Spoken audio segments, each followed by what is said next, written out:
On March 4th, 2026, the most important stretch of water on Earth went silent.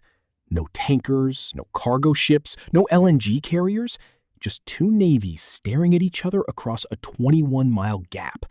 And somewhere beneath the surface, mines that nobody could find. 21% of the world's oil supply gone overnight.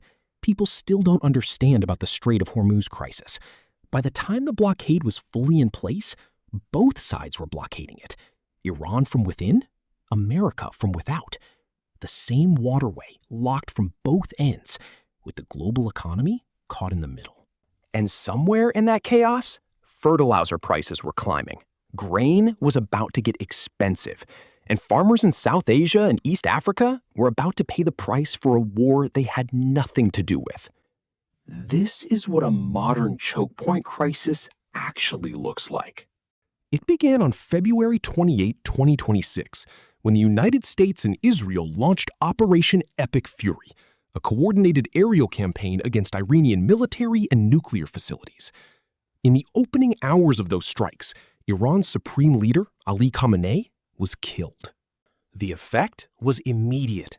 Iran launched retaliatory missile barrages against Israeli cities and U.S. bases across the region. And the Islamic Revolutionary Guard Corps made a decision that would reshape the global economy for months. They moved to close the Strait of Hormuz. The strait is sometimes called the Energy Gate. At its narrowest point, it is 21 miles wide, barely wider than the English Channel. And this is the part that gets overlooked. 30% of the internationally traded fertilizer that feeds the planet. Lose the strait, and you don't just lose fuel, you lose food. 6 days after the strikes began, on March 8th, Brent crude crossed $100 a barrel. That was just the opening move. By mid-March, it was at $126. Dubai crude, the benchmark that matters most for Asian buyers, hit $166, the fastest sustained price escalation during any conflict in recorded history. 2,000 ships were stranded in the Persian Gulf. Tanker traffic through the strait collapsed by nearly 100% within a week. The weapon Iran chose wasn't a missile. It was a mosaic. Hundreds of speedboats, anti-ship missiles, suicide drones, and naval mines scattered across the shipping lanes. No single vessel needed to be sunk to paralyze the strait. The threat was enough. Captains stopped sailing. Insurers stopped insuring. The waterway went dark. Then something happened that had no modern precedent. In April, following the collapse of peace talks in Islamabad, President Trump declared a U.S. naval blockade of Iranian ports. American destroyers began intercepting any vessel entering or leaving Iranian waters. So now the strait was being blockaded from both sides simultaneously. Iran was threatening to attack anything trying to get through from the east. The United States was intercepting anything trying to leave from the west. Tanker owners faced an impossible calculation. Comply with one blockade and you violate the other. In a move that captured the absurdity of the standoff, Iran began selling passage, safe transit through the strait, for a toll of over $1 million per ship, payable directly to the IRGC.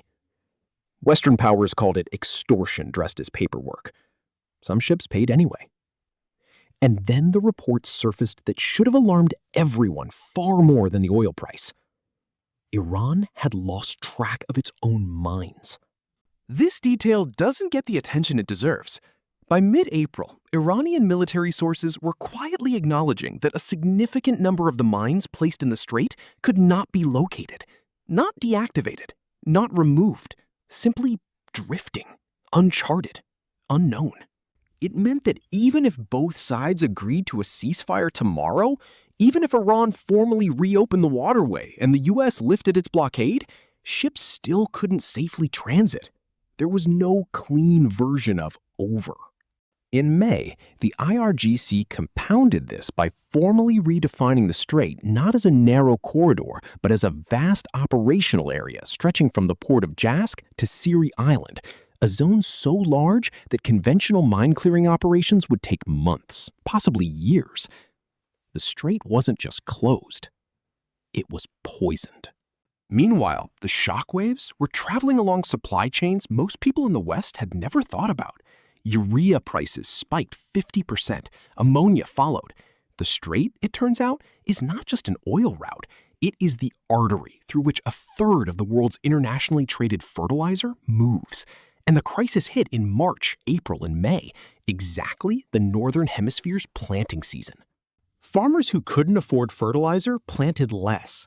Fields that should have been producing wheat and rice through the summer were going fallow.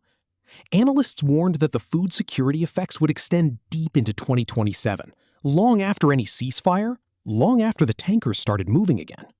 A military confrontation in a 21-mile gap had just threatened the harvest of people who had never heard of Operation Epic Fury. This is what modern strategic geography looks like. Not armies and fields, choke points, supply chains, the invisible architecture that keeps the world fed. The geopolitical realignments moved fast. Maersk and Hopalong rerouted their entire fleets around the Cape of Good Hope, adding 10 to 14 days to every voyage and roughly $1 million in additional fuel per trip. Suez Canal traffic collapsed alongside it. China moved quietly. In the early weeks, Iran signaled that Chinese-flagged vessels could pass, provided they broadcast China owner on their transponders. China, which receives a third of its oil through the strait, used the opening to protect its strategic reserves.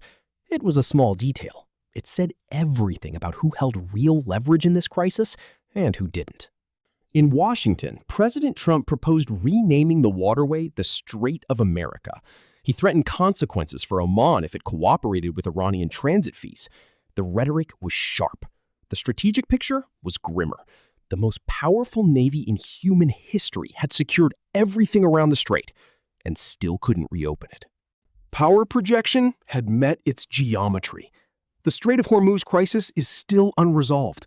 The mines are still there, the fertilizer prices are still elevated, the ships are still rounding Africa.